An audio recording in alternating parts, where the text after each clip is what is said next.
السلام علیکم۔ امید ہے کہ آپ دوست سب خیریت سے ہوں گے، اور یہی میری خواہش ہوتی ہے کہ آپ کو میں یہ گزارش کروں کہ آپ میرے میڈیا فوکس چینل کو سبسکرائب کریں، اس کے آئیکن کو دبائیں، بیل آئیکن کو دبائیں، تاکہ آپ کو سارے نوٹیفیکیشن ہمارے ملتے رہیں۔ اگر اچھا لگے تو لائک بھی کریں، اپنے دوستوں کو شیئر کریں، یہی میری کامیابی ہے۔ وہی ہوا جس کا خدشہ تھا، یا یوں کہیں کہ جس کا انتظار تھا دشمنوں کو۔ امریکہ نے وہی کچھ کر دکھایا جو اسرائیل چاہتا تھا، یا اسرائیل کے جو خیر خواہ ملک ہیں دو تین، وہ چاہتے تھے کہ ایران پر کود پڑے امریکہ، اور امریکہ نے وہی کر دکھایا۔ سارے انٹرنیشنل لاز کو بالائے طاق رکھ کر، سارے اقوام متحدہ کے چارٹرز کو، سلامتی کونسل کے چارٹرز کو، سب کو روند کر انہوں نے رات کی تاریکی میں ایران پر جو خطرناک جوہری ہتھیاروں پہ جو انہوں نے بمبارمنٹ کی ہے، اور B-52 طیارے، جس میں صرف ایک طیارے میں 2 وہ جو بم یا میزائل جو ہوتے ہیں وہ رکھے جا سکتے ہیں، جن کا وزن ایک ایک کا تقریباً 30,000 ٹن کے قریب ہوتا ہے۔ اب آپ اس سے اندازہ لگائیں کہ 37,000 کلومیٹر کا فاصلہ امریکہ سے ایران تک۔ کہنے والے تو یہ کہتے ہیں کہ جب 9/11 کا واقعہ ہوا تھا، اس کے بعد یہ سب سے بڑی جرنی امریکی طیاروں نے کی، اور ان ہدف کو نشانہ بنانے کی کوشش کی جہاں ان کو ڈاؤٹ تھا کہ یہاں پہ یہ ایٹم بم بنا سکتا ہے، یورینیم کے ذخائر موجود ہیں، اور یہاں پر ہی ٹارگیٹ ہو سکتا ہے۔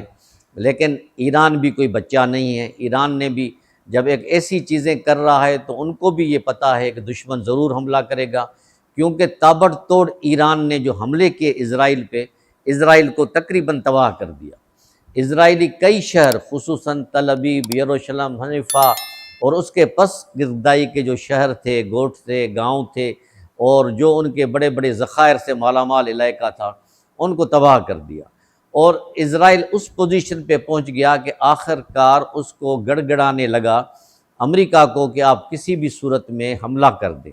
اور امریکی پریزیڈنٹ نے تو یہ وعدہ کیا تھا کہ 2 ہفتے کے بعد ہی حملہ ہوگا، لیکن انہوں نے بالکل یکدم جو ہے ان کو 4 دن کے بعد ہی حملہ کر دیا، اور پورے دنیا میں شرمندگی اس کو ہوئی جب ایران نے کہا کہ شکر الحمدللہ ہمارے ذخائر کو اتنا نقصان نہیں پہنچا جتنا امریکہ چاہ رہا تھا، یا جتنا امریکہ کا نقصان ہوا ہے۔ نقصان اس سینس میں کہ یہ جو بم انہوں نے گرائے B-52 سے، یا جو بھی میزائل گرائے، یا لیٹسٹ ٹیکنالوجی، وہ ارباں ڈالر کی ہے، ارباں ڈالر کا ہے وہ ایکسپینسز، اور 125 طیارے اس نے اڑائے۔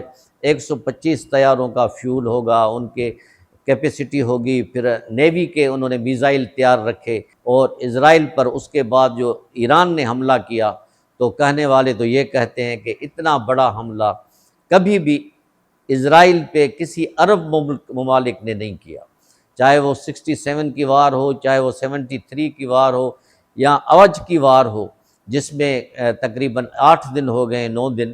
لیکن یہ جو کل کا حملہ جو ایران نے کیا، وہ ان کو نیست و نابود کرنے کے لیے کافی تھا۔ اور آپ کو یہ تو پتہ ہے کہ جب بھی ایران حملہ کرتا ہے، پورے اسرائیل میں سائرن بج جاتے ہیں۔ سائرن بجنے کا مقصد یہ ہوتا ہے کہ آپ لوگ فوراً گھر چھوڑ دیں اور ڈمپرز میں چلے جائیں۔ اور کل دیکھنے والوں نے یہ دیکھا کہ اسرائیل ڈمپر میں جانے کے لیے آپس میں لڑ پڑے، ایک دوسرے سے گتھم گتھا ہو گئے، ایک دوسرے کو مارنے لگے۔ اور ایک اسرائیلی نے تو کیا کیا کہ پھر مرچوں، لال مرچوں کا جو ہے ایک اسپرے آ کے انہوں نے سب پہ کر دیا، تو لوگوں نے بیچاروں نے جان بچا کے اپنی جان بچائی، دوڑ کے بھاگ کے وہاں سے۔ یعنی ان کا جو برداشت کا مادہ ہے وہ ختم ہو چکا ہے۔ اب وہ آپس میں لڑ رہے ہیں۔ فوج نے 3 بندوں کو گرفتار کر لیا اس ڈمپر سے۔ تو کہنے کا مقصد یہ ہے کہ اسرائیل اب کچھ نہیں بچا، یہ صرف اس کی ہوا تھی، اس کا یہ ایک قسم کا خوف تھا، ڈر تھا کہ میں یہ کر سکتا ہوں، میں یہ کر سکتا ہوں۔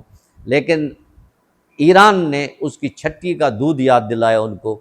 اگر امریکہ نہ ہوتا تو ایران نے اسرائیل کو تباہ کر دینے کے لیے کافی تھا۔ اب سلامتی کونسل کے اجلاس بھی ہو رہے ہیں، اب اور ڈپلومیسی کی بھی باتیں ہو رہی ہیں۔ اب امریکہ خود کہہ رہا ہے کہ ایران ابھی بھی باتوں کی ٹیبل پہ آ جائے۔ جب آپ اس قسم کے حرکتیں کرتے ہیں، اتنے بم گراتے ہیں، جوہری ایٹمی بم گراتے ہیں، تو پھر اگلے سے آپ کیا امید کر سکتے ہیں؟ یہ بھی تو ہو سکتا ہے کہ آپ کے جتنے بھی وہاں اڈے ہیں مڈل ایسٹ میں، اس کو ایران جو ہے وہ نشانہ بنائے۔ اب تو یہ بھی ان کی پارلیمنٹ نے، ایران کی پارلیمنٹ نے قرارداد متفق کے طور پہ منظور کر لی ہے کہ آب ہمزر جو ہے وہ سمندر ہے جس سے تقریباً روزانہ 90 بحری جہاز گزرتے ہیں، اس کو بند کرنے کا اعلان کر رہا ہے۔ وہ کسی وقت بھی کر سکتا ہے، اور اگر وہ بند ہوا تو خدا نہ خواستہ پوری دنیا میں تیل کا، گیس کا بہت ہی بڑا کرائسس آ جائے گا، کیونکہ جتنے بھی مڈل ایسٹ کے کنٹریز ہیں، چاہے قطر ہو، چاہے یو اے ای ہو، سعودی عربیہ ہو، یا ایران کا اپنا ہو، عراق ہو، انہی کا تیل اس آب ہمزور سے جاتا ہے، اور اس سے جو مستفیض ہوتے ہیں وہ ایشیا کے ممالک ہوتے ہیں، جس میں پاکستان بھی شامل ہے۔